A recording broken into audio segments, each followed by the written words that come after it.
Good morning, good afternoon, good evening. Welcome to daily news on breaking news on Prince Mila Entertainment TV. Subscribe to the channel. Remember, guys, to follow us on all our social media platforms. We're on Instagram, Prince Mila Entertainment, Facebook, or Prince Mila Entertainment, Facebook group, or Prince Mila Entertainment TV.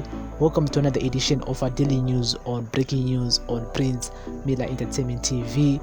Everyday news. Today is the 15th of October 2021. So, guys, here's the latest here.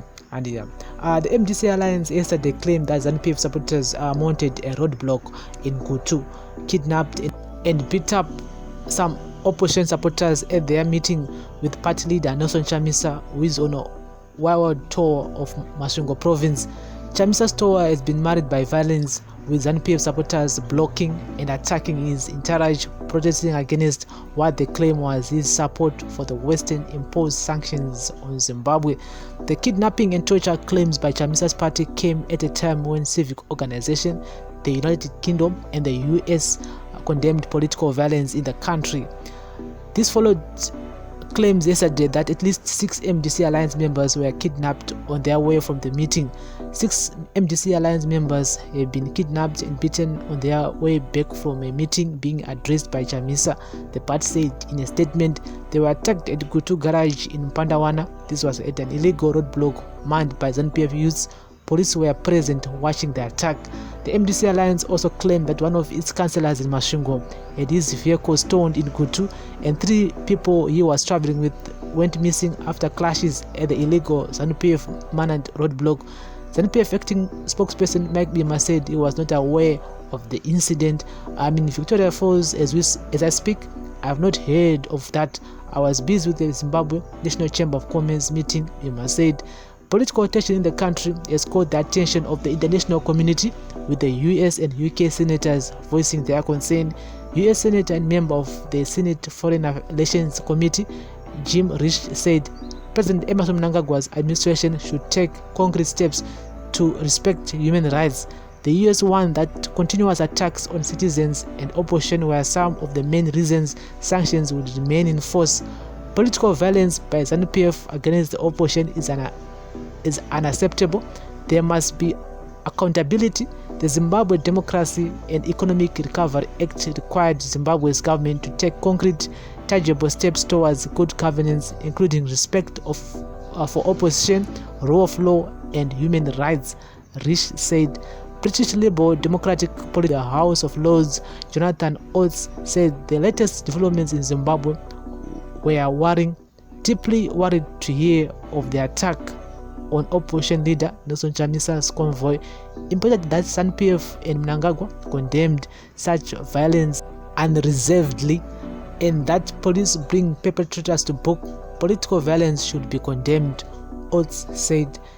A local electoral lobby group, the Election Resource Center (ERC), said the incidents of violence were a cause of concern, particularly ahead of the 2023 harmonized elections.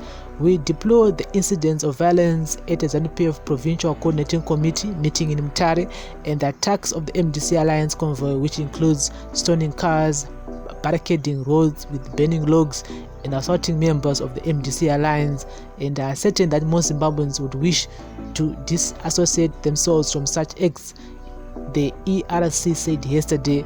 Acts of intimidation and inter- or intra-party political violence should not be tolerated in a democracy, and those responsible for instigating such violence should be brought to justice. In this regard, we call for political parties and their leaders to conduct themselves peacefully. There must be a full investigation of incidents of violence, and all those found responsible must be held accountable. The ERC said political parties should refrain from using language that incites violence. I do agree there, 100%. And we have been talking about this for several days now here on this channel, saying that political violence is a no. Doesn't matter kuti is MDC Alliance, ZANU-PF, MDCT, any other political party. We don't condemn that. And saka people who instigate political violence and people who instigate these kind of attacks, they should be arrested. The police should do their job. They should arrest those people. And Tilima politicians who wants to take advantage of the people, who are hey, this and that, and this. If they really want to campaign or they want to talk about sanctions or to campaign against sanctions, they should go to US embassy. They should go and march there, because dokukune sanctions sanctions. And again, the reason why those sanctions are still there is because of political violence, abuse of human rights, the respect of rule of law, whereby the government, they failed to do that. Saka mutonameka kuti sanctions achangoramba aripo regardless of what we'll be doing. So people need to be educated. You know what? Sanctions are aripo because of A, B, C, D, E, F, G, so that they know kuti sanctions are aripo because of those things. Chamisa akaendera ku America anokumbira sanctions. No, America ndio vakatotipa sanctions because vangaona zviri kuitika muZimbabwe kuti this is wrong, and they put those sanctions during Mugabe time. And those sanctions are still here even on this government, is because they failed to implement those reforms. Actually, sanctions are visque. They know what needs to be done so that the sanctions can be removed. They know what needs to be done. One is zero evil.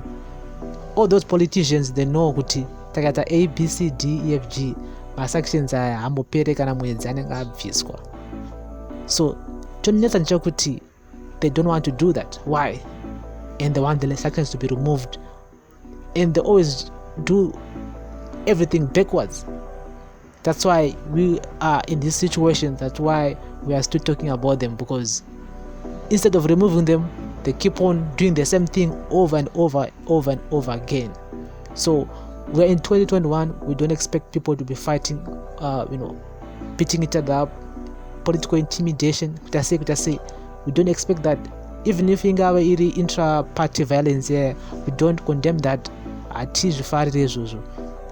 People must be wise enough not to be used by politicians to suit their own agendas. And so, write it all in the comment section. This is our daily news on breaking news on Prince Mila Entertainment TV. We keep you guys informed, but I take any new information regarding to this. But it seems like yesterday, some people are still missing, and the MDC Alliance members are still missing because the ZANU-PF youth roadblock here, illegal roadblock, and the police were also there. They were present there on our illegal roadblock, and which is very, very worrying. Now how about 2023? Even next year, 2022, is gonna be one of the most bloody, campaigns ever. So we don't expect that to happen. The police needs to address this. They need to address this immediately, and they need to assure us that they're gonna be arresting those people who were accountable for those political violence and in Mashingo there. And Saka, write it all in the comment section. This is daily news, everyday news on Prince Mila Entertainment TV. Remember, guys, to turn on the notification bell not to miss any of our new uploads. We upload here each and every day, each and every hour, keeping you guys informed about Rukitika in and around Zimbabwe. And this is daily news, everyday news on Prince Mila Entertainment TV. Thank you very much for listening and watching. Like, share, comment, subscribe. Bless up.